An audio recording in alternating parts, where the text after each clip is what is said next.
Hello. Tonight you find yourself standing at the quiet edge of the earliest world, where two ancient rivers shape not only the land, but the slow and patient beginnings of human life, inviting you to drift gently into a place where time moves softly, and where every small detail seems to carry a quiet story waiting to be noticed. You step onto a vast, open plain where the land unfolds endlessly between the Tigris and Euphrates, as though time itself has stretched out to rest.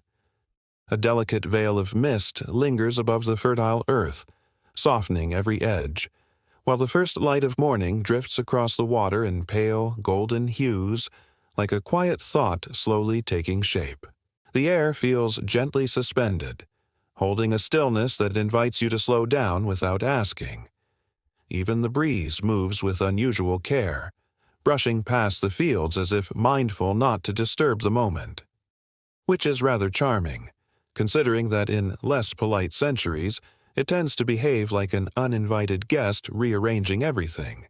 So, before you get completely comfortable, take a moment to like the video and subscribe to the channel, but only if you truly enjoy what we're creating here. And, as you settle in, you might gently share where you are listening from, along with your local time, as if placing a small, quiet marker of your presence in this slow-moving world. Now, slowly dim the lights.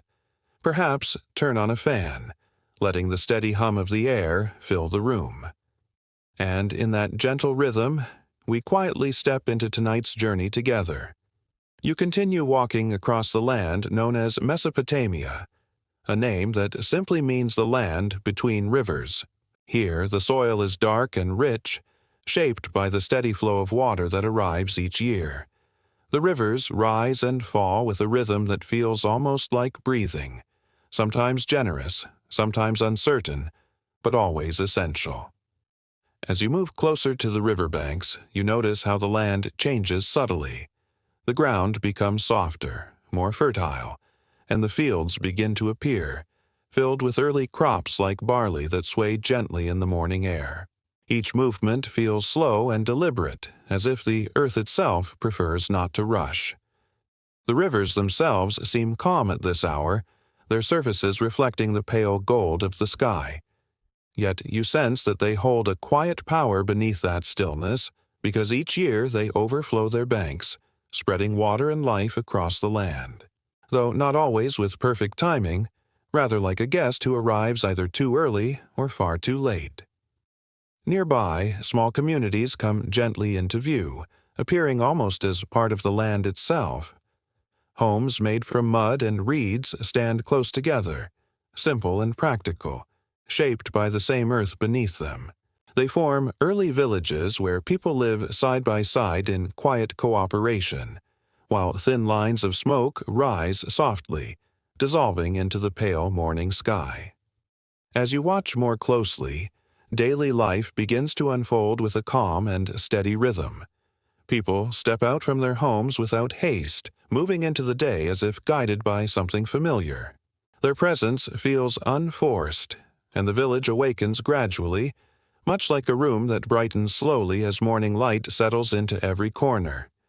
Some individuals walk toward the fields, carrying tools worn smooth by repeated use, while others guide animals along narrow, well-traveled paths. Their movements remain measured and unhurried, shaped by a quiet understanding that the land responds best to patience, no matter how much one might wish to hurry things along. Life here follows patterns that repeat with gentle consistency. Planting, harvesting, tending animals, and gathering water form the quiet structure of each day. These tasks are not seen as burdens, but as part of a steady rhythm, like a routine that brings comfort simply by being familiar and dependable. As you move closer to a larger settlement, something begins to rise slowly above the horizon. A stepped structure, built carefully layer upon layer, reaches upward with quiet intention. This is a ziggurat, a place where spiritual life and daily existence meet naturally, without needing to announce its importance too loudly. These early cities, including Uruk, Ur, and Lagash, exist not as parts of a single empire, but as independent centers. Each holds its own leadership and traditions, forming a landscape of many small powers rather than one dominant force. Like a collection of voices speaking separately, yet somehow still part of the same quiet conversation. Among these early cities, Uruk rests with a quiet presence, one of the earliest and most remarkable places shaped by human intention. Emerging around 4000 BCE, it becomes one of the first true cities in history, not through sudden creation, but through gradual growth. Like a story written slowly, each line carefully added without ever rushing toward its ending. Within Uruk, you move along narrow pathways where daily life unfolds in soft, steady rhythms. People exchange goods, ideas, and quiet conversations, while nearby, scribes press small wedge-shaped marks into clay tablets. These markings will later be known as cuneiform, an early form of writing, created not for display, but simply to remember what might otherwise fade. There is a gentle sense of order throughout the city, one that does not rely on strict control or visible force. Each person seems to understand their place, and each part of the city functions with calm coordination. It feels natural, like a space that remains quietly organized, without anyone quite recalling when or how it was last arranged. Leadership exists here without feeling heavy or distant.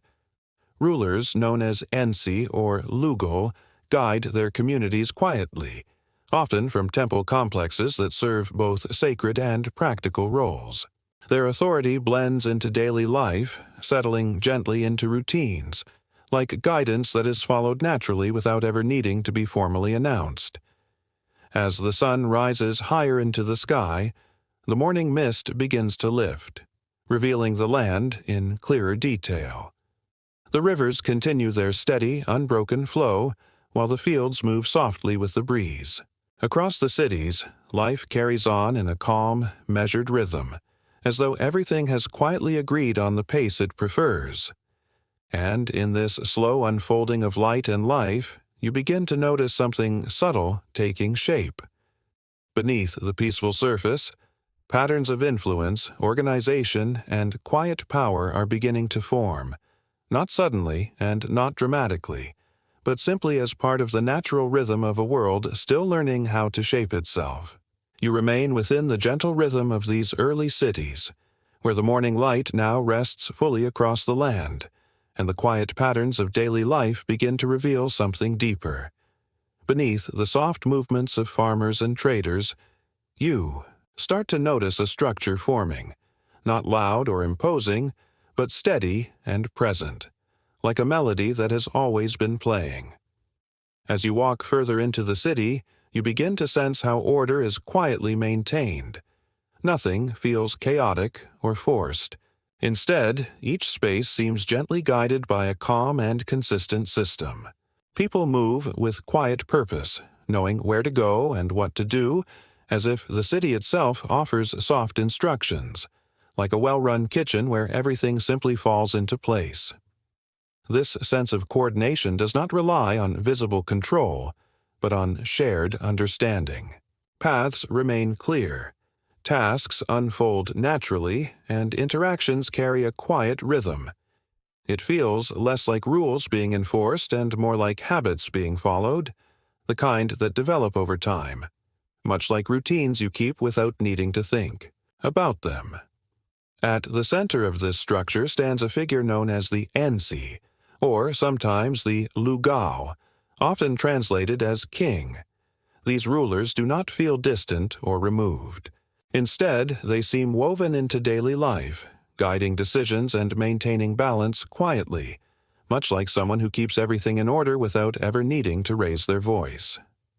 Their authority flows gently through both practical and spiritual life. Governance and belief are not separate here, but closely connected. Temples serve not only as places of worship, but also as centers of administration, where resources are organized and plans are shaped, creating a steady rhythm that supports the life of the entire city. The ziggurat rises above everything else, its layered structure catching the sunlight as the day continues. It feels less like a symbol of power imposed from above and more like a steady anchor within the city, where people gather, reflect, and organize the rhythm of their shared existence. Within these temple complexes, scribes sit patiently, pressing small wedge-shaped marks into soft clay tablets. This writing system, known as cuneiform, becomes a quiet but powerful tool. It records harvests, trade, agreements, and even small disputes, ensuring that memory does not rely solely on recollection, which can be as unreliable as trying to remember where you left your keys. You begin to understand that this system allows the city to function with remarkable consistency. Information is preserved, decisions are documented, and responsibilities are shared across many individuals. It creates a sense of continuity, where each day builds gently upon the last, without needing to start anew. Beyond the temples, the land itself reflects careful planning. Canals stretch outward from the rivers, guiding water into fields with quiet precision. These irrigation systems transform the unpredictable flow of the rivers into something more manageable, allowing crops to grow steadily across the seasons. You notice how these canals require constant attention. People move along, their edges adjusting flows and clearing debris, maintaining a balance that feels delicate yet enduring. It is not a system that runs on its own, but one that depends on steady care, much like tending a garden that refuses to water itself. This careful management of water becomes one of the greatest strengths of these city-states. It allows them to produce surplus food, supporting larger populations and more specialized roles within society. Life becomes not just about survival, but about organization, trade, and quiet growth. Yet, even within this stability, there is a gentle sense of limitation. The rivers, while generous, are not always predictable. Floods may arrive too early or too late, and droughts can quietly interrupt the rhythm of life. The land gives, but it also reminds those who depend on it that certainty is never guaranteed. You begin to notice that each city relies heavily on its own resources and systems. While they share similarities, they do not function as a unified whole. Instead, they exist side by side, each maintaining its own identity, sometimes cooperating, sometimes competing, rather like neighbors who borrow tools but keep a careful count. This quiet competition often gathers around land and water, the two essential elements that sustain life here. Control over canals and fertile fields becomes a subtle yet constant concern, quietly shaping how cities relate to one another. It is not always openly discussed, yet it remains present, like an unspoken understanding that gently influences decisions beneath the surface of daily life. At the same time, these cities are not isolated. Trade routes extend outward, connecting them to neighboring regions such as Elam and Akkad. Goods move slowly along these paths, carried by traders who bring not only materials, but also ideas and influences from distant places. You observe exchanges of wood, metal, and stone, resources not readily available in the river plains. In return, agricultural products flow outward, creating a network of quiet interdependence. It is not a fast-moving system, but it is steady, like a conversation that continues over many years. Within this growing complexity, early forms of law begin to take shape. Rules are gently established to guide behavior, settle small disputes, and maintain a sense of order within the community. They are not yet detailed or rigid, but they represent a meaningful step toward organized governance, quietly shaping how people coexist, much like house rules that everyone somehow follows without needing to reread them. You begin to sense that these early administrative systems form the foundation for something larger. They allow cities to function with calm consistency, supporting growth and gradual change over time. Yet, they also require attention and care, depending on balance and cooperation, much like a garden that thrives only when quietly tended and never completely left alone. As the day continues, the city remains steady and composed, its systems working gently beneath the surface without drawing attention to themselves. There is no sudden shift or dramatic change, only a continuation of patterns shaped over many seasons, each part supporting another in a quiet balance that feels natural, almost like a routine that keeps itself together without constant reminders. And, as you turn your gaze toward the distant horizon, where the land stretches beyond what you can fully see, you begin to sense something subtle forming elsewhere. Beyond these familiar rhythms, another pattern slowly emerges, carrying a slightly different pace and quiet intention, as if patiently waiting for the right moment to enter this unfolding story. You continue to move within the gentle flow of Mesopotamia, where the rhythm of daily life still feels steady and familiar, yet something subtle begins to shift at the edges of your awareness.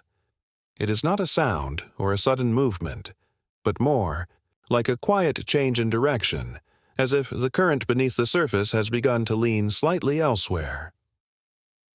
Far to the north of the Sumerian city-states, beyond the fields and canals you have come to know, another group of people lives along the same great river systems. These are the Akkadians, settled in lands that feel similar, yet carry a slightly different tone, like a melody played in another key. You notice that their language sounds distinct from that of the Sumerians. It belongs to a Semitic family, shaped differently in both sound and structure, yet still capable of carrying meaning across trade and conversation. It reminds you that even in quiet places, differences can exist without creating disruption, much like choosing tea over coffee without causing an international incident. Life in the northern regions unfolds with its own steady pace. Communities grow, fields expand, and people continue to rely on the same rivers that sustain the south. Yet, as you observe more closely, you begin to sense a gradual increase in pressure, not urgent but persistent, like a door that needs a little more effort each time it is opened. Populations begin to rise, slowly but steadily, and with that growth comes a greater need for resources. Land that once felt abundant now requires more careful division, and the demand for food and materials begins to stretch outward, encouraging communities to look beyond their immediate surroundings. This pressure does not feel dramatic, but it is constant. It shapes decisions quietly, influencing how people think about land, trade, and movement. There is a growing awareness that what exists may not always be enough, which gently encourages the idea of reaching further rather than remaining still. Amid this gradual shift, a figure begins to emerge, not with sudden prominence, but with a quiet persistence. His name is Sargon, later known as Sargon of Akkad. His origins are modest, and his early life is described in fragments that feel almost like stories told by a fire, blending memory and legend. Some accounts suggest he began as a cupbearer serving within a royal court, a role that might seem simple, yet places him close to power. It is a position that allows observation, patience, and understanding, rather like standing quietly in a room where important conversations happen without needing to interrupt them. Over time, Sargon begins to gather influence, not through loud declarations, but through steady action and careful movement. You sense that his rise is not sudden, but built upon small, deliberate steps, each one placed thoughtfully, as if he understands that lasting change rarely arrives in a hurry. His perspective appears broader than that of many around him.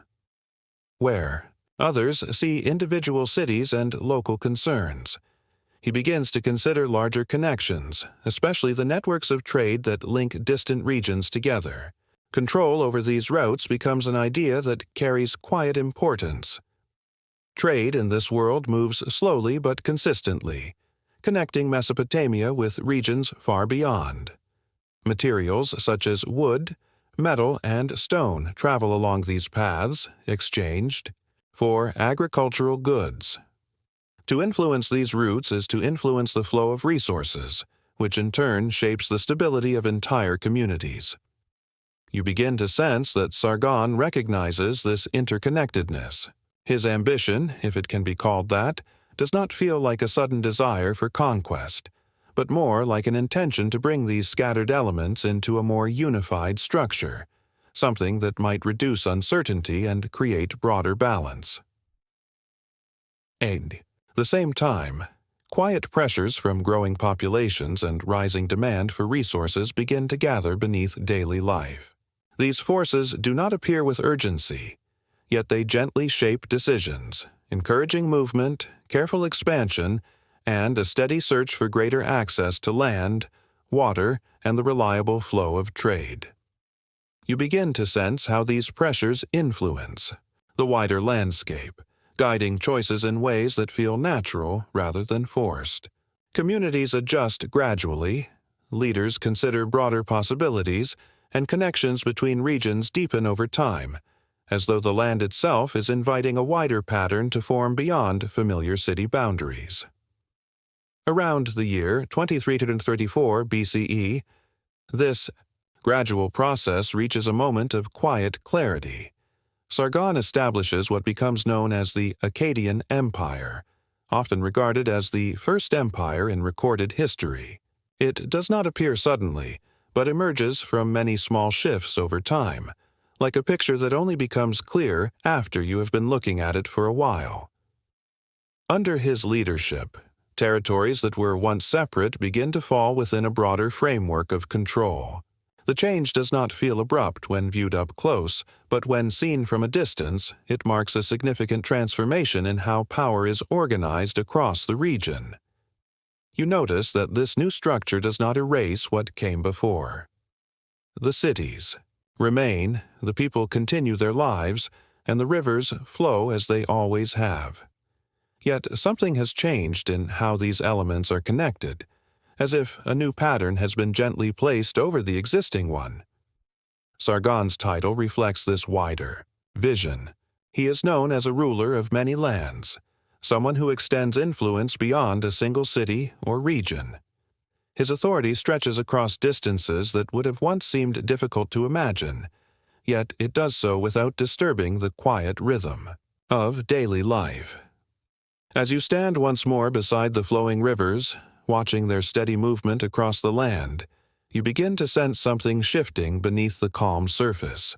Everything appears unchanged at first glance, yet the direction of power has quietly begun to move elsewhere, not through sudden force, but through a gradual and patient redirection over time. This change does not announce itself with noise or urgency. Instead, it unfolds gently, like water finding a new path without resistance. The surface remains smooth, the rhythm steady, and yet something deeper continues to adjust, shaping a new direction that is felt more than clearly seen in this moment. The rivers continue their calm, unhurried flow, reflecting the sky just as they always have. Yet beneath this familiar movement, unseen currents begin to shift. Human organization and influence follow new patterns, slowly forming a future that has not yet fully arrived, but is already taking shape with each quiet and deliberate step forward. You stand once more between the quiet rivers, and as the light stretches across the land, you begin to sense that this place is more than simply fertile and calm. It holds a quiet importance that extends far beyond what you first noticed, like a crossroads that does not announce itself, yet gently draws movement from every direction.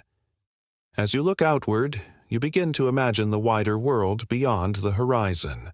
Paths stretch north toward Anatolia, where mountains hold timber and metals, and south toward the Persian Gulf, where waters open into distant exchanges. These routes are not marked by signs, yet they are known, traveled slowly by those who understand their value. Mesopotamia sits at the center of these movements, not by chance but by its position between lands that offer different resources. You begin to see how goods flow through this region, carried step by step, forming a network that feels quiet yet deeply connected, like conversations that continue across generations without needing to be rushed. Control of this land means something, more than simply living upon it. It means guiding the flow of materials, shaping the rhythm of trade, and influencing how distant regions connect with one another. This influence does not shout, but it settles quietly into place, like a current that gently redirects everything passing through it. You walk along one of these imagined routes, noticing how traders move carefully, guiding animals loaded with goods. They carry wood from distant forests, metal shaped from mountain ores, and stones that do not exist within the river plains.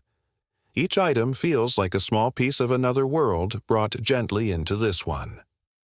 In return, the land offers something equally valuable. The fertile soil produces grain in steady abundance, enough not only to sustain local communities, but to be exchanged with others. This balance of giving and receiving forms a quiet stability, one that supports both growth and connection across wide distances. You begin to understand that this abundance is not accidental.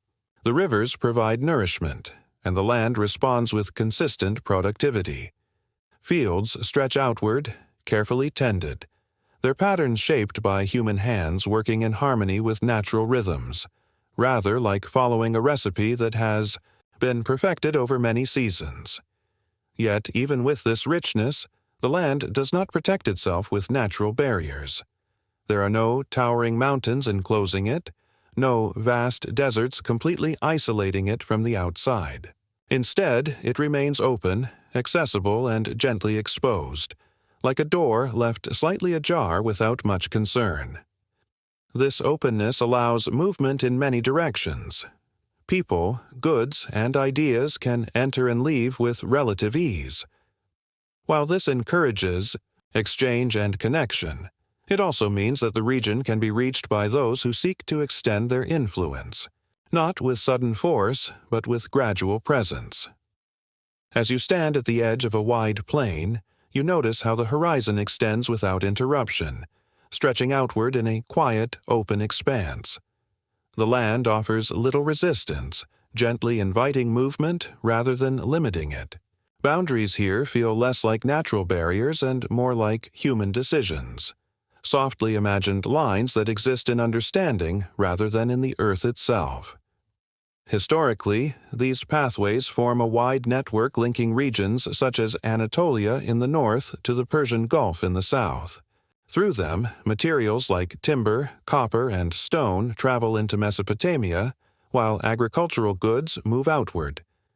These routes develop gradually, shaped by repeated use, becoming reliable corridors that connect distant lands into a quiet, functioning system. Traders move along these routes with patience, guiding animals across long distances and stopping at settlements along the way. Their journeys are measured in days and weeks, not hours, unfolding at a steady pace.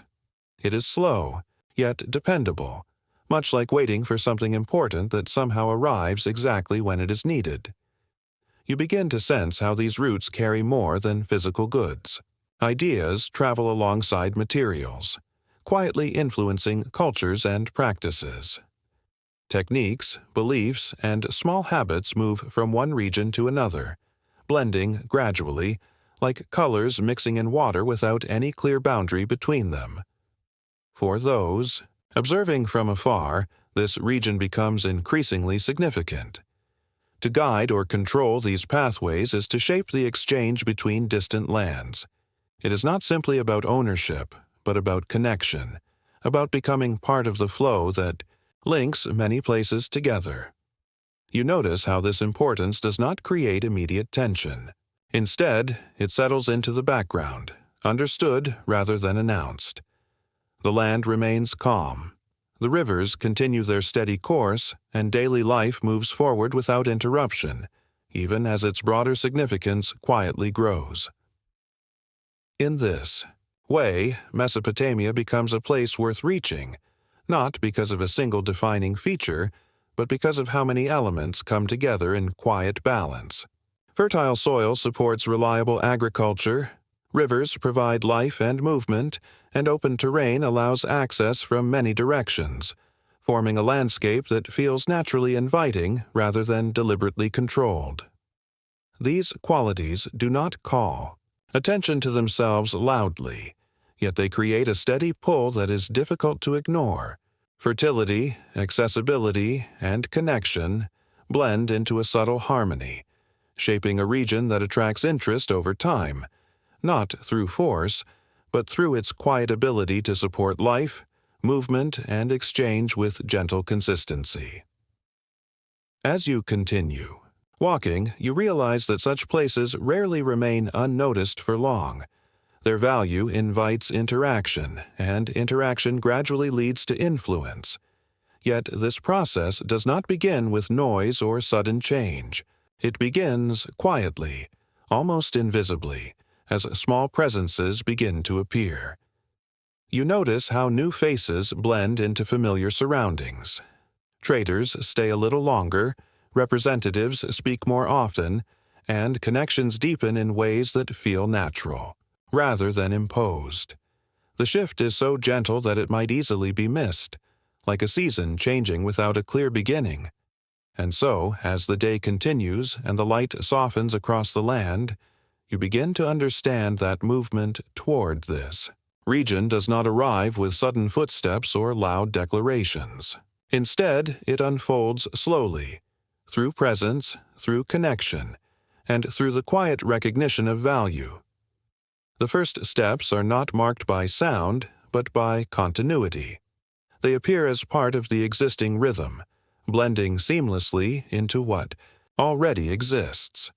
And in that gentle blending, something new begins to take shape, not as an interruption, but as an extension of the world you have been quietly observing. You remain within the calm flow of Mesopotamia, where nothing feels rushed, yet something continues to shift beneath the surface.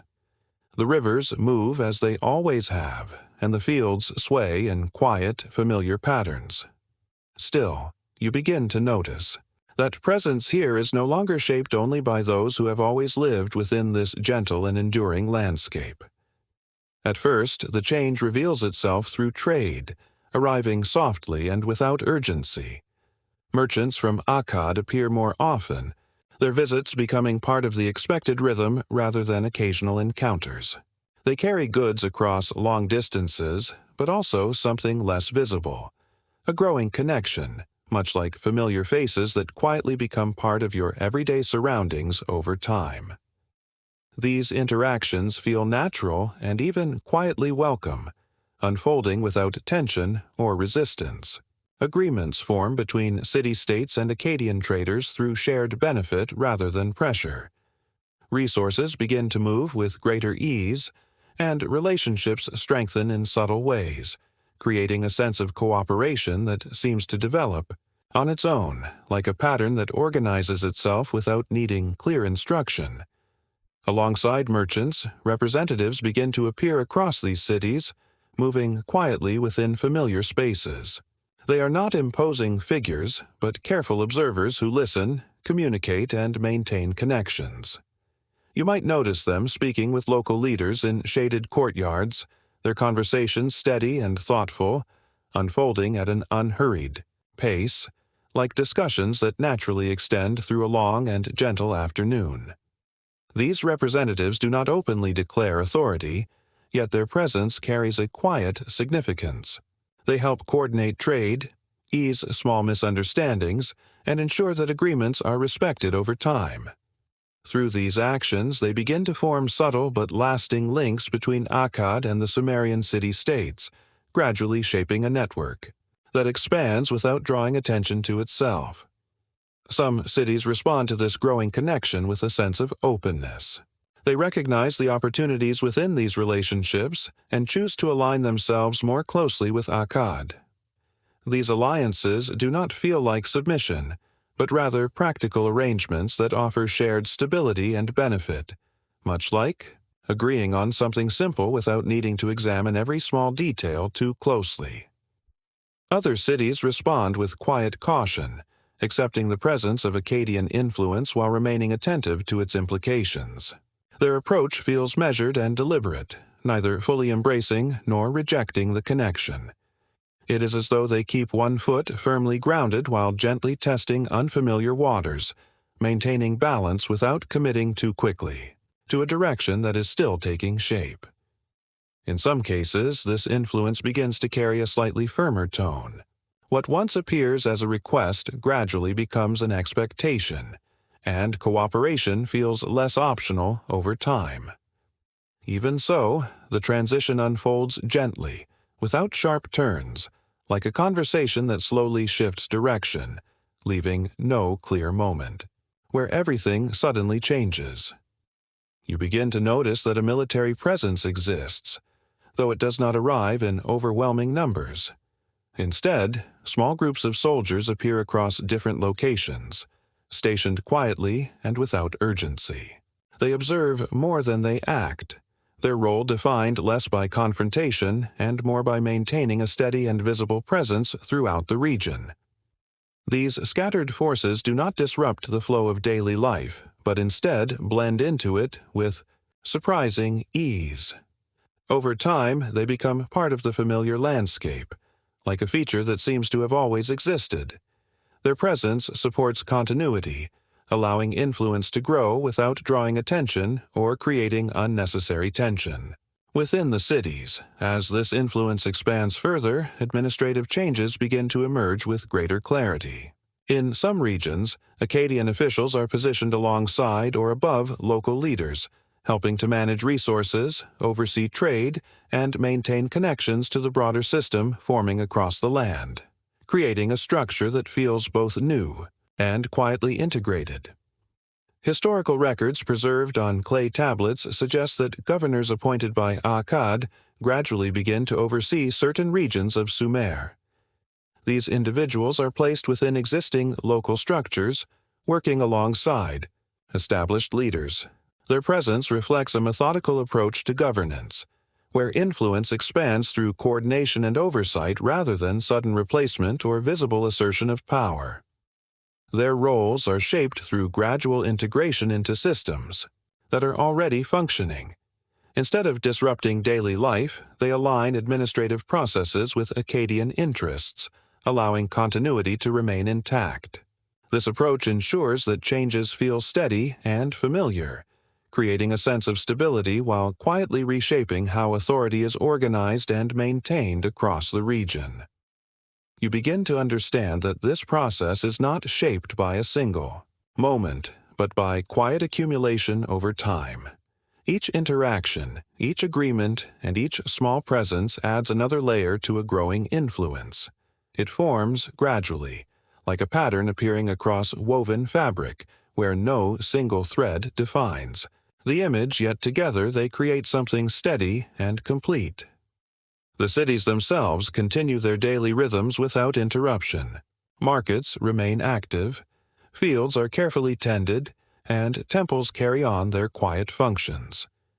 For those who live here, the changes feel distant at first, something sensed more than clearly seen, like realizing the seasons have shifted without remembering the exact day it began. As time passes, these subtle adjustments begin to connect with one another. Trade routes align more closely with Akkadian interests, and decisions reflect a broader coordination that extends beyond individual cities.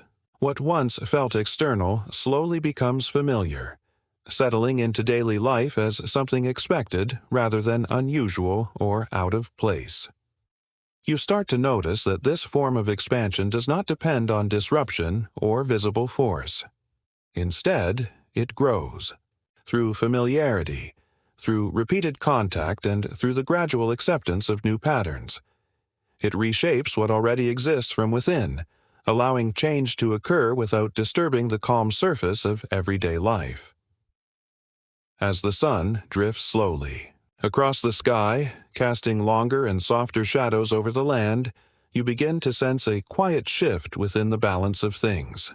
There is no single moment to mark it, yet its presence feels clear, gently woven into the routines and structures that shape daily life, like a change you notice without ever seeing it begin. In this quiet unfolding, you begin to feel that a time will come when this change is no longer something noticed only at the edges.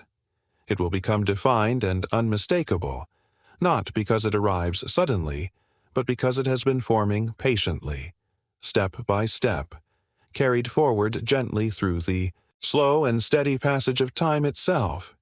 You stand within a moment that does not announce itself, yet quietly marks a shift that has been forming for years. The land looks unchanged, the rivers continue their steady course, and the cities still breathe in familiar rhythms. But something has settled into place, like a decision made long ago finally becoming clear without needing to be spoken aloud. Around the year 23 to 34 BCE, this gradual process reaches a point of quiet certainty. Sargon of Akkad now holds control over much of Sumer, not through a single dramatic event, but through a series of careful movements that have slowly aligned the region under his influence, like threads gently drawn together into a single pattern. You walk through one of the cities and notice that daily life continues without interruption. People move through markets, fields are tended, and conversations carry on as they always have. If there is a change, it does not feel immediate, but rather something understood quietly, like realizing the season has shifted without recalling the exact moment it began. The rulers of the city-states, once fully independent in their authority, now exist within a broader and more connected structure. They remain in their positions, yet their roles begin to shift in subtle ways. Decisions that once stood alone are now linked to a wider system, guided by an influence extending gently beyond their own city walls. These local leaders, known as Lugao or Ensi, become part of a larger framework that shapes how authority is expressed. Their power does not disappear, but it softens and adapts to new expectations. They continue to lead their people, though now with an awareness of a broader order, quietly defining the limits and possibilities of their actions. You begin to sense that this transition is not experienced as a sudden loss, but as a gradual reorientation. The cities remain familiar, holding on to their identity, yet they are now connected within something larger. It feels less like being replaced, and more like becoming part of a wider arrangement that gently expands perspective without removing what already exists. This broader structure brings a sense of quiet coordination across regions that once operated separately. Connections form between cities, allowing decisions and actions to align more closely over time. It is not enforced through visible pressure, but develops naturally, like patterns that emerge when separate movements begin to follow the same steady rhythm together. At the center of this arrangement stands Sargon, whose influence extends across a vast and interconnected landscape. Though not present in every place, his authority is felt through the systems linking these cities together, forming a network that operates with calm consistency, guiding the region without needing to interrupt the gentle flow of daily life. Historically, Sargon adopts the title King of the Four Quarters, a phrase that reflects his claim over the known world of his time. This title suggests not only authority, but a vision of unity across distant lands.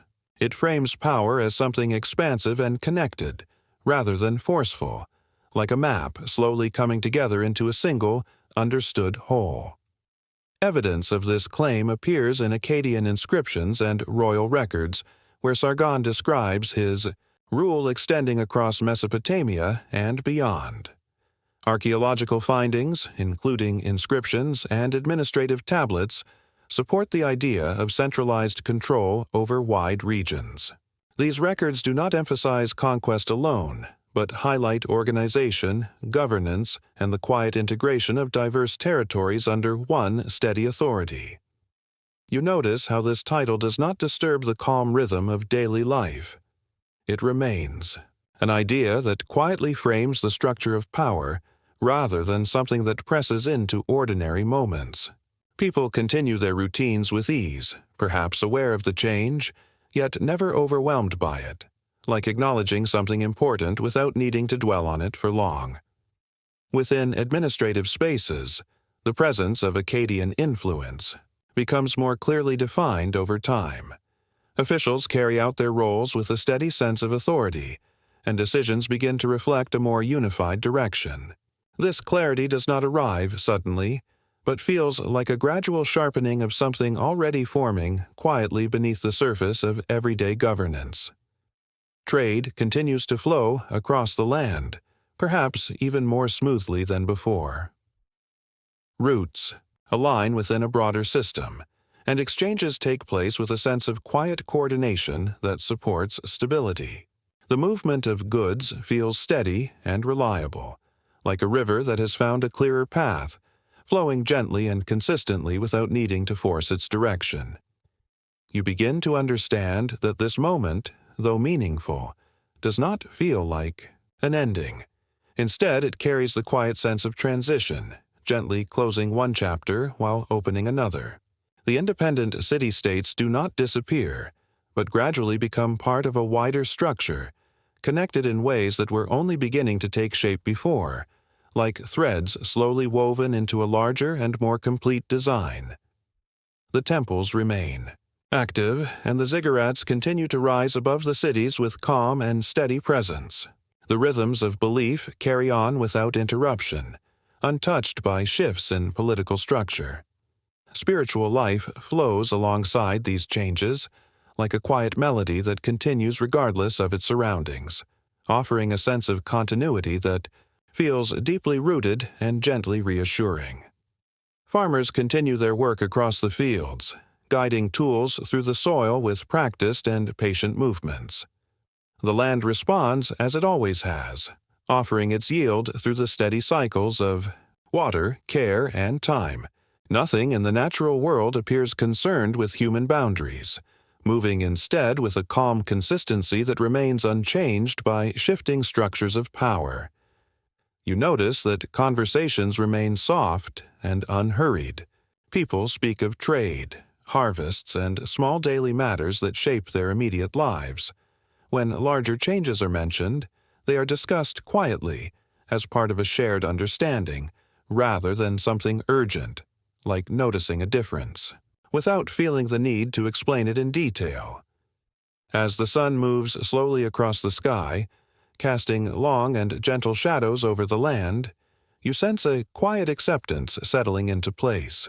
This new order has not arrived through disruption, but through continuity, shaped by time, patience, and the accumulation of many small, steady changes that have gradually brought everything into alignment. And so, even as power quietly shifts, life continues without pause. Rivers still flow, fields keep growing, and cities remain gently active. It becomes clear that even great changes can exist within a world that moves forward steadily, calm, enduring, and never truly standing still. You remain within the same quiet landscape, yet something subtle has settled into place, like a new layer of meaning resting gently over familiar ground. The shift in power has already occurred, but life does not pause to acknowledge it. Instead, it continues, steady and unhurried, as if the land itself prefers continuity over dramatic change. You walk through the streets of a city that now exists within the Akkadian sphere, and nothing immediately appears different. People still gather in markets, exchange goods, and speak in calm tones. The atmosphere feels unchanged, as though the world has simply adjusted its direction without altering its pace. There is no sudden upheaval, no visible unrest. The transition of power has not disrupted the daily rhythm.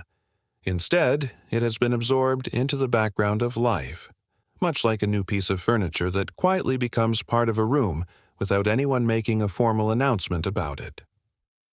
Farmers continue to tend their fields, guiding water through canals with practiced care. Their work depends on the land, not on distant structures of authority, and so their routines remain steady. The soil responds as it always has, which feels reassuringly consistent, unlike modern plans that change after a single unexpected email. In the markets, traders still negotiate in familiar ways, though you begin to notice small differences. New accents appear in conversations, and certain phrases carry a slightly different sound. These are the early signs of Akkadian language blending into the Sumerian environment, not replacing it, but resting alongside it. This coexistence of languages feels natural rather than forced. Sumerian continues to be spoken, especially in traditional and religious contexts, while Akkadian gradually finds its place in administration and broader communication. It is less like one voice silencing another and more like two melodies playing, in quiet harmony. You begin to notice that this blending extends beyond language into daily life. Cultural practices, artistic expressions, and small habits start to overlap gently. People adopt what feels meaningful without discarding what they already know, creating a shared space that develops slowly, like traditions quietly learning to exist side by side. In certain areas, families who have lived here for generations remain where they are. Their connection to the land feels steady and deeply rooted. There is little reason to leave, as familiarity provides comfort and stability. Even under new authority, often feels more reassuring than the uncertainty of beginning again elsewhere. Their homes, fields, and routines carry memories that cannot easily be replaced. The land offers a sense of continuity that feels dependable, encouraging people to remain. Life continues in familiar patterns, shaped by seasons and care, allowing communities to maintain a quiet sense of belonging despite the wider changes unfolding around them. At the same time, some individuals begin to move, though never in sudden or overwhelming numbers. These movements feel personal and gradual. A trader may follow newly established routes, while a family might settle in a place offering better opportunity, like choosing a path that simply feels a little easier to continue. Walking. These migrations unfold without urgency, guided by quiet decisions rather than pressure. People move not because they must, but because they see possibility. Each journey adds a small connection between places, slowly linking regions that once felt more distant, like threads being extended carefully across a wider and evolving landscape. You sense that these movements do not disturb the overall balance, but instead reshape it gently over time. The region adapts through these small changes, allowing connections to grow and patterns to shift without disruption, forming a human landscape that feels fluid, interconnected, and continuously adjusting in calm and natural ways. Historically, evidence from administrative tablets, royal inscriptions, and temple records shows that both Sumerian and Akkadian languages coexist for many centuries. Sumerian often remains in use for religious texts and scholarly writing, while Akkadian becomes more common in governance and daily administration, reflecting a gradual linguistic shift rather than an abrupt replacement across the region. Archaeological discoveries, including bilingual inscriptions and lexical lists used for scribal training, further confirm this dual presence. These records suggest that scribes were educated in both languages, preserving older traditions while adapting to new systems. It reflects a period where continuity and change flow together, much like two currents moving side by side within the same river. You begin to understand that adaptation here is not something people decide all at once, but a gradual process that unfolds quietly over time. Individuals respond to new circumstances in small, almost unnoticeable ways, adjusting their actions, their words, and their expectations without needing to redefine their entire lives, like habits changing slowly without anyone marking the exact moment they began. The presence of Akkadian administration grows more familiar with each passing day. Officials perform their duties quietly and consistently without drawing attention. Systems of governance settle gradually into place, forming a steady framework that supports daily life by providing structure, allowing everything else to continue, with calm and dependable rhythm. You notice that belief systems remain largely unchanged beneath these shifts. Temples still stand at the heart of communities, and rituals continue with care. Spiritual life flows on uninterrupted as the new political order exists alongside these traditions, allowing older practices to quietly shape meaning within everyday life. As time moves forward, the sense of unfamiliarity begins to fade. What once felt new gradually becomes ordinary, and what once required attention becomes expected. This quiet acceptance settles into the community, creating a gentle stability that allows people to continue without resistance, much like adjusting to a new routine that eventually feels as natural as the one before it. You stand again beside the river, watching its steady and unbroken flow, and you begin to realize that life has not been paused or disrupted. Instead, it has simply adjusted, finding a new balance within changing conditions, much like water that alters its path while continuing its journey without hesitation or need for explanation. The land, the people, and their routines continue to align in a way that feels natural and unforced. The presence of new authority is steady but unobtrusive, shaping structure without overwhelming experience.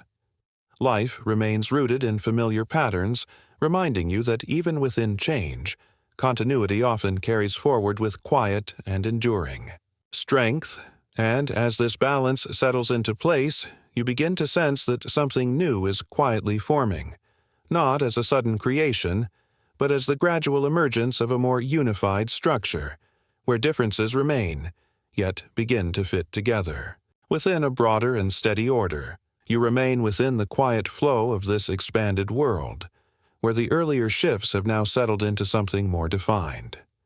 The land feels familiar, yet gently reorganized, as though a wider pattern has been placed across it. Nothing appears rushed or imposed, but there is a sense that everything now connects more clearly than before. As you walk through the city, you begin to notice how governance has taken on a more structured form. Local rulers are still present, yet above them stand appointed officials who act on behalf of a broader authority. These governors do not replace existing systems, but guide them into alignment with something larger. Their presence feels steady, rather than intrusive. They oversee regions with a calm consistency, ensuring that resources, decisions, and responsibilities flow in a coordinated manner. It is less like control being imposed, and more like a quiet effort to keep everything moving in the same direction, much like gently guiding a group walk. You observe how these governors communicate with one another across distances, forming a network that stretches far beyond any single city.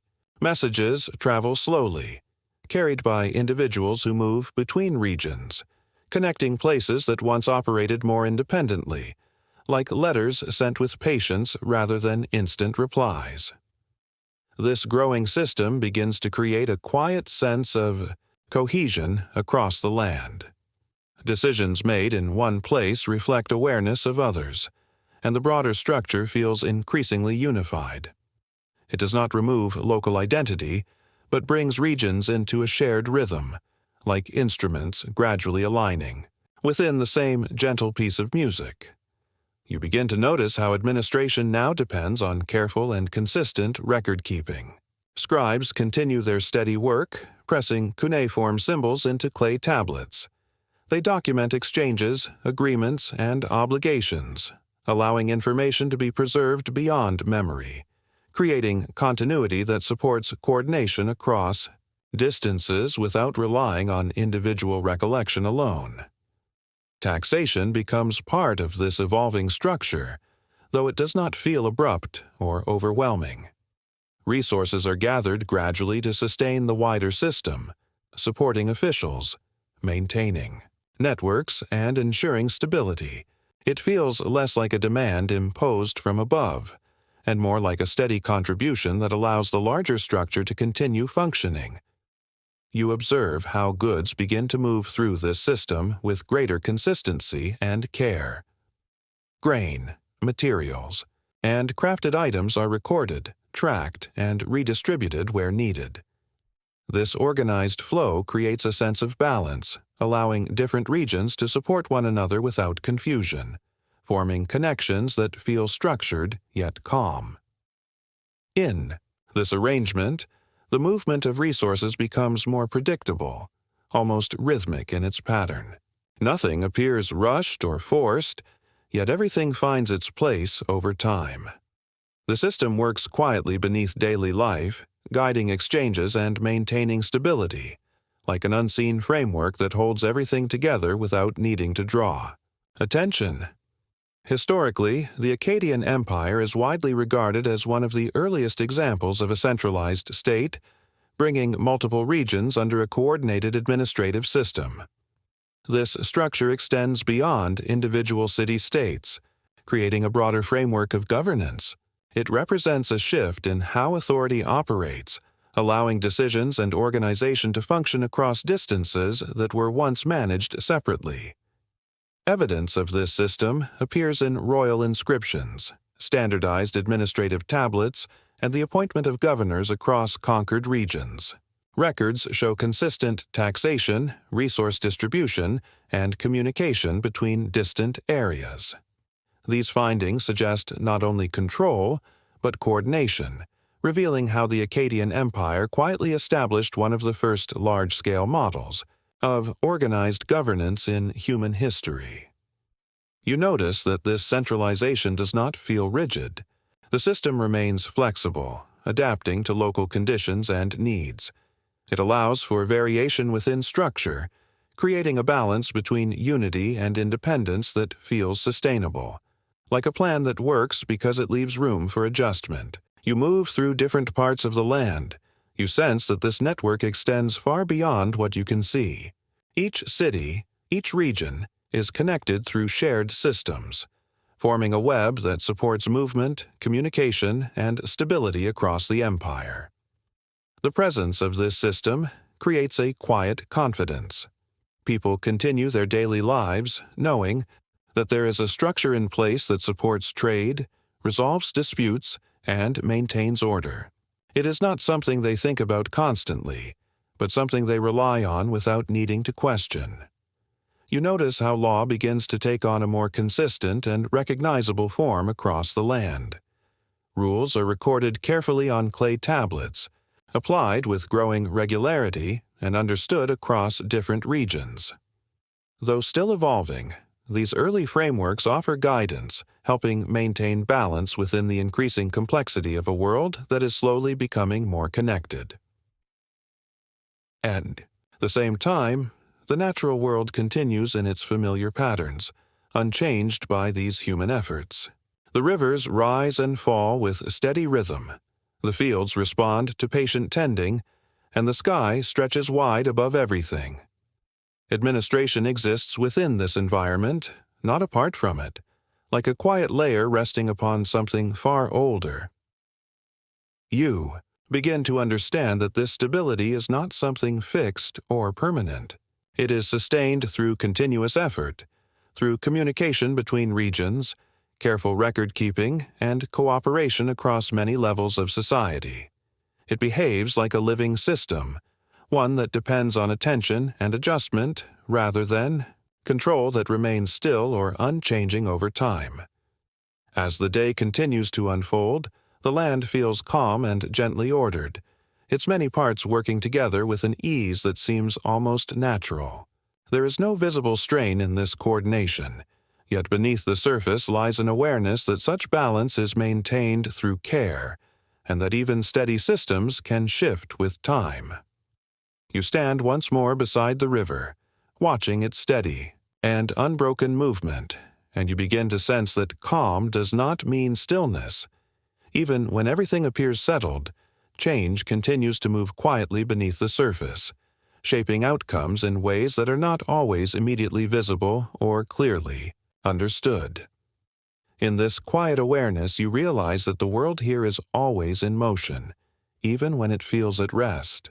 The balance you observe is not the absence of change, but the result of it, unfolding slowly and steadily, like water finding its course, shaping the future without needing to announce its presence. And in this steady and organized world, where authority stretches wide and systems hold firm, you begin to feel that time itself continues to carry new possibilities, gently introducing changes that will, in their own quiet way, reshape the patterns once again. You move gently through a world that now feels wide and quietly connected, where the earlier changes have settled into something enduring. The land stretches farther than before, not only in distance, but in how its many parts now relate to one. Another, like a story that has grown larger without ever needing to raise its voice. As you look across the horizon, you begin to sense the scale of this expanded territory. What were once separate regions now exist within a broader space, forming one of the largest organized landscapes people here have ever known. The boundaries are not always visible, yet they are understood, like lines drawn softly in memory rather than carved into stone. This wider reach brings with it a steady flow of movement across the region. Goods travel long distances along paths that have become more established over time, shaped by repeated use and growing familiarity. Trade no longer feels fragmented or scattered, but more continuous and connected, as if many small exchanges have gradually merged into a single, slow-moving current that quietly sustains the system. You walk alongside traders as they guide their animals across the land, carrying grain, textiles, metals, and crafted objects. Their journeys remain unhurried, yet their purpose feels more connected than before, like participants in a system that quietly coordinates their movement without ever needing to hurry them along. This growing network begins to support a more organized distribution of goods across the region. Resources move not simply from one place to another, but through a system that balances supply and need with quiet efficiency. It feels less like isolated exchanges and more like a shared effort, much like passing dishes around a table where everyone is gently included. You begin to notice how marketplaces reflect this steady transformation in subtle ways. There is a wider variety of goods available, and a quiet consistency in what appears from day to day. Items from distant regions arrive with gentle regularity, suggesting that connections between places have grown more reliable, like something that has settled into a dependable and familiar rhythm. Traders move through these spaces with calm assurance, guiding exchanges that feel both practiced and unhurried.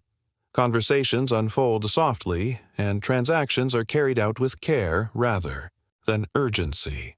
There is a sense that everything has its place, and that goods arrive not by chance, but through a system that quietly supports their journey across distance. Beneath this steady flow of economic life, records continue to be maintained with patience and precision.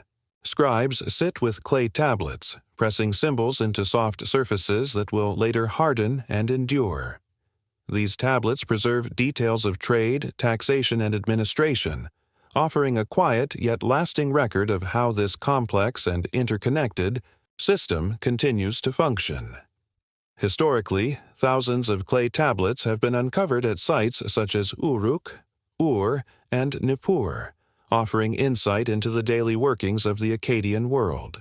These tablets record transactions, labor assignments, inventories, and administrative details, revealing a society that relies on careful documentation to maintain order across expanding regions. Archaeologists have also found standardized formats in these records, suggesting consistent administrative practices across distant areas. Many tablets include dates, names of officials, and quantities of goods, showing a structured approach to governance. Together, they provide a detailed glimpse into a world where record-keeping supports stability, perhaps with more reliability than many modern attempts at organizing receipts. As you observe these records, you begin to understand that they are more than simple notes. They represent a way of thinking, a method of creating continuity across time and space. Through them, actions are remembered, responsibilities are tracked, and systems are maintained with quiet precision. Cultural life begins to reflect this gentle blending of influences across the region. Artistic styles gradually merge, with familiar motifs and techniques appearing in new combinations.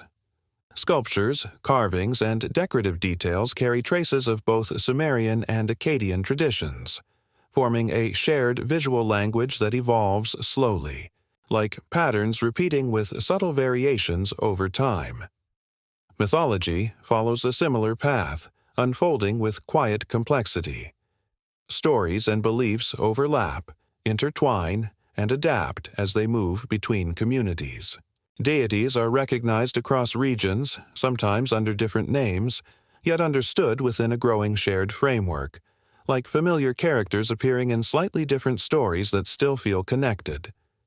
You begin to notice that this cultural blending does not replace what came before.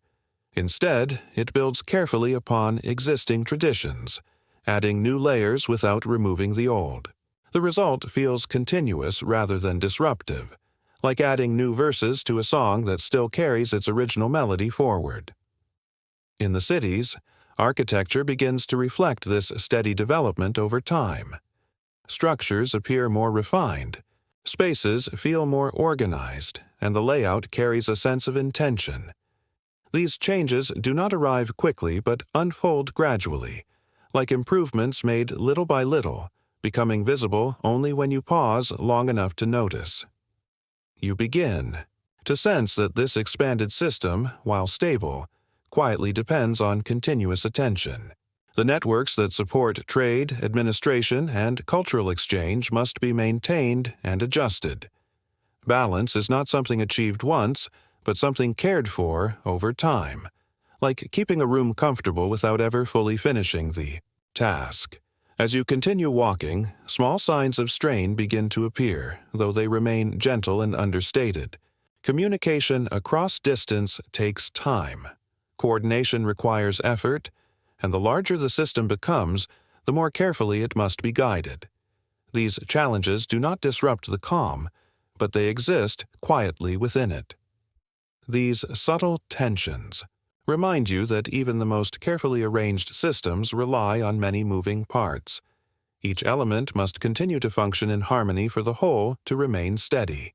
It is a quiet complexity, one that does not demand attention, yet always requires it, like something balanced that must be continually supported. The land itself remains unchanged through all of this. Rivers continue their steady flow, fields respond to careful tending, and the sky stretches wide and familiar above everything. Yet within this unchanging environment, human systems carry a growing weight, shaped by expansion and connection, gradually becoming more intricate over time. As the day begins to soften once again, you sense that within this wide and connected world, something subtle is beginning to shift.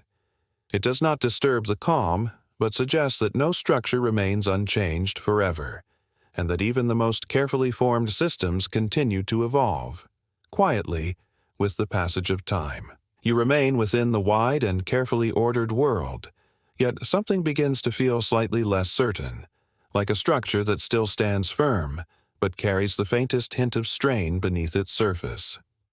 The rivers continue their steady course, and daily life moves forward, yet the quiet balance you have sensed begins to shift in subtle and almost unnoticeable ways. At first, these changes appear as small disturbances. In distant regions, local communities begin to assert themselves, more clearly, not with loud defiance but with quiet resistance. Decisions take longer to align, and agreements feel less certain, as though the threads connecting distant places are beginning to loosen ever so slightly. These local uprisings do not unfold as sudden conflicts, but as gradual tensions. Some cities hesitate to follow directives while others adjust their cooperation in small ways. The system continues to function, yet it requires more effort to maintain, rather like trying to keep a perfectly balanced stack of books from slowly leaning. You begin to notice that communication across the empire grows more difficult. Messages take time to travel, and by the time they arrive, circumstances may have already shifted. This delay introduces a gentle uncertainty, making coordination less precise than it once felt. At the same time, from beyond the more settled regions, new pressures begin to appear. Groups known as the Gutians move gradually into the area, not as a sudden force but as a presence that grows over time. Their arrival adds another layer of complexity to an already expansive system. The Gutians do not immediately transform the landscape, but their influence is felt in quiet ways. Trade routes become less predictable, and certain areas require more attention to maintain stability. It is not a dramatic change, but it is persistent, like a slow shift in weather that alters the mood of a place. As you walk through one of the cities, you notice that daily life continues, yet with a slightly different tone. Conversations carry a quiet sense of caution, and decisions are made with more care than before. The calm remains present, but it feels more deliberate now, as though maintaining it requires gentle and continuous effort. The empire, once unified with relative ease, now stretches across vast distances that grow increasingly difficult to manage. Its earlier size once symbolized strength and stability, yet over time it introduces complexity. Coordination between regions requires constant attention, and maintaining alignment becomes a task that cannot always be perfectly achieved in every place at once. You begin to understand that expansion carries a delicate balance within it. As the system grows larger, it must support more connections across wider spaces. This creates both strength and vulnerability, since even small disruptions can travel outward, affecting distant regions. It is much like a wide network where every link quietly depends on the others. Administrative systems continue to function across the empire, though they now face increasing challenges. Officials adjust to changing conditions, responding to local needs while trying to maintain broader coordination. Their work remains steady and structured, yet the effort required behind each decision becomes more noticeable, reflecting the growing demands placed upon the system. Despite these pressures, life within the cities does not stop or collapse. Instead, it adapts in subtle ways, finding new rhythms within changing circumstances. The structure still holds, but it does so with greater sensitivity, like something carefully balanced that requires ongoing attention to remain stable over time. Historically, this period is associated with the gradual decline of the Akkadian Empire, which culminates around 2154 BCE. Evidence from archaeological layers, including destruction levels and abandoned administrative centers, supports a slow weakening rather than a sudden collapse. Records from sites such as Nippur show disruptions in governance and resource distribution over time. Further evidence comes from later Mesopotamian chronicles and regional settlement patterns, which indicate the rise of competing groups such as the Gutians in the Zagros region. These sources suggest that environmental stress, internal strain, and external pressures combined gradually, allowing the empire's structure to dissolve step by step instead of ending in a single decisive moment. You notice how this decline does not immediately disrupt the entire landscape. Many aspects of life continue, and the land itself remains unchanged. The rivers still flow, the fields still grow, and people still move through their routines, even as the larger system begins to loosen its hold. In some regions, local control becomes more prominent once again. Communities adapt to the changing conditions, finding ways to maintain their stability without relying as heavily on the broader structure that once connected them. It is a return to smaller patterns, shaped by immediate needs. The presence of external groups, including the Gutians, continues to influence the region in subtle but meaningful ways. Their role is not always clearly defined, yet their impact contributes to the shifting balance. Over time, they become part of a gradual transformation already unfolding within the empire, like quiet forces altering the direction of a slow-moving current. You sense that the system has reached a point where its earlier level of coordination can no longer be fully sustained. The connections between regions remain, but they feel less firm and more flexible. In some places, they weaken slightly, while in others they continue, though no longer with the same consistency that once held everything tightly together. As the sun lowers gently across the sky, casting long and soft shadows over the land, you feel a quiet transition taking place. The structure that once held many regions together begins to dissolve gradually, not through sudden collapse, but through a slow fading, like a pattern gently disappearing from view over time. Yet, even as this larger framework weakens, life does not come to a halt. People continue their daily routines, the land remains productive, and familiar rhythms persist. Everything adjusts quietly, responding to change without losing its underlying calm, as though continuity itself is resilient enough to endure shifting conditions. As the day softens into evening, the sense of movement slows and a familiar quiet returns. The broader structure has shifted, yet the world remains steady and enduring. It settles once more into a silence that feels both unchanged and gently renewed, as if time itself is breathing more slowly. In this quiet ending, nothing feels entirely lost or completely transformed. Instead, there is a sense of balance returning, in a different form. The landscape, the people, and their rhythms continue together, adapting once again to a changing environment while preserving the calm continuity that has always defined their existence. You find yourself once again beside the quiet rivers, where everything once began, and where everything, in its own way, gently returns. The land now feels familiar, not because it has remained unchanged, but because you have moved with it, following its slow transformations as they unfolded without urgency, noise, or sudden disruption. You remember the early city-states, small and independent, each holding its own rhythm, identity, and quiet sense of purpose. They rose from fertile soil with steady determination, shaped by water, labor, and belief. Nothing about them felt rushed, yet within their calm existence, the foundations of something far larger were already beginning to take form. Over time, these separate centers of life became increasingly connected through trade, influence, and shared necessity. What once existed apart gradually began to align, as interactions deepened and patterns of exchange became more regular. These subtle links formed a quiet network, gently drawing distant places into a more unified and structured relationship. Step by step, that early network expanded into a wider structure that stretched across the land. It linked regions that had once been separate into a single, evolving pattern.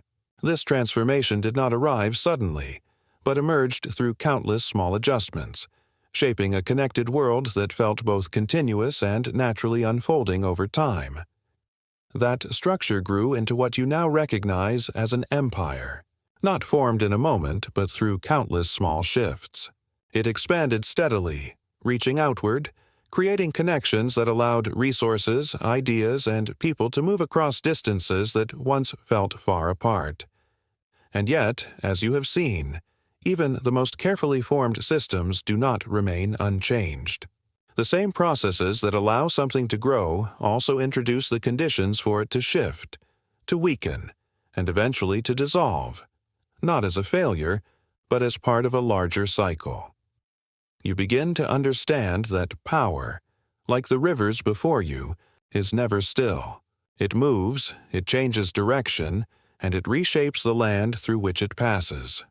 At times it gathers strength, and at other times it spreads out and becomes less defined, yet it never truly stops.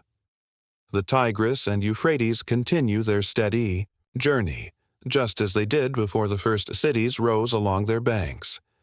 Their waters carry the same quiet persistence, flowing through landscapes that have seen countless changes, yet remain grounded in their own natural rhythm. You watch the fields nearby, where barley sways gently in the breeze, just as it did in the earliest days you observed. The land continues to give, the wind continues to move, and life continues to unfold in patterns that feel both familiar and endlessly new. Human presence, by contrast, feels more temporary. People arrive, build, organize, and create systems that reflect their needs and ambitions. For a time, these systems feel solid and enduring, as though they might last indefinitely, much like carefully made plans that seem perfect in the moment. But over time, these systems shift, expand, and eventually give way to new arrangements. Empires rise across vast distances, holding lands together for a time before gradually receding again. What remains is not permanence, but traces, layers of history resting in the soil and landscape, shaping it quietly rather than defining it completely, like echoes that slowly fade but never fully disappear.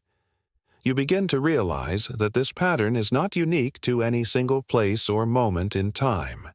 It repeats quietly and consistently throughout history. Each generation builds upon what came before, shaping its own world while still contributing to a larger cycle that continues far beyond any individual experience or moment of awareness. There is a quiet sense of comfort in this continuity.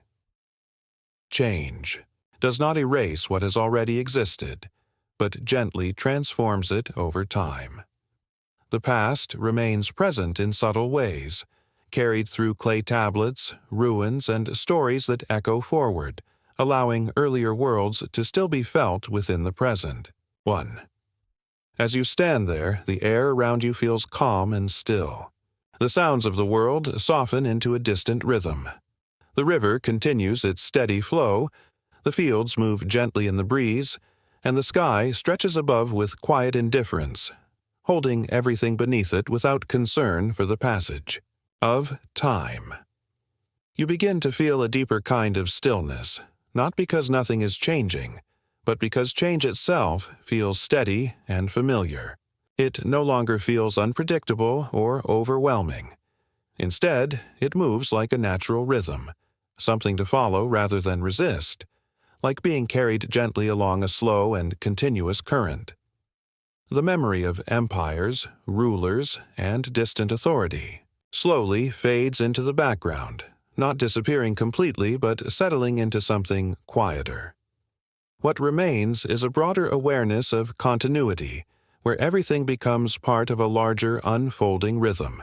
Life continues without urgency or demand, gently carrying everything forward in its own steady flow. The rivers continue to carry their waters forward, never stopping, never turning back, always moving toward something unseen beyond the horizon. Their motion feels both constant and quietly changing, a steady reminder that time itself flows through everything, shaping the land, the people, and the stories that unfold along its patient and unending course.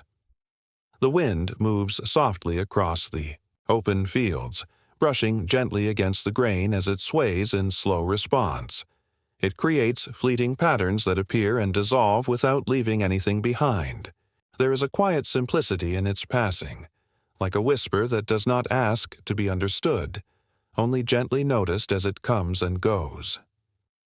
Light shifts slowly across the landscape, stretching longer shadows over ancient soil and worn paths. Nothing feels hurried or forced. The world seems to breathe at its own pace, as if everything is part of a single, unspoken rhythm that continues without interruption, carrying both change and stillness together in quiet harmony. And as you remain within this calm and ancient world, you begin to feel yourself gently aligning with its rhythm. Thoughts slow, movements soften, and everything seems to flow rather than move. There is no urgency here, only a steady unfolding that feels natural, like being carried without resistance through time itself. In this quiet space, everything continues forward without effort or demand.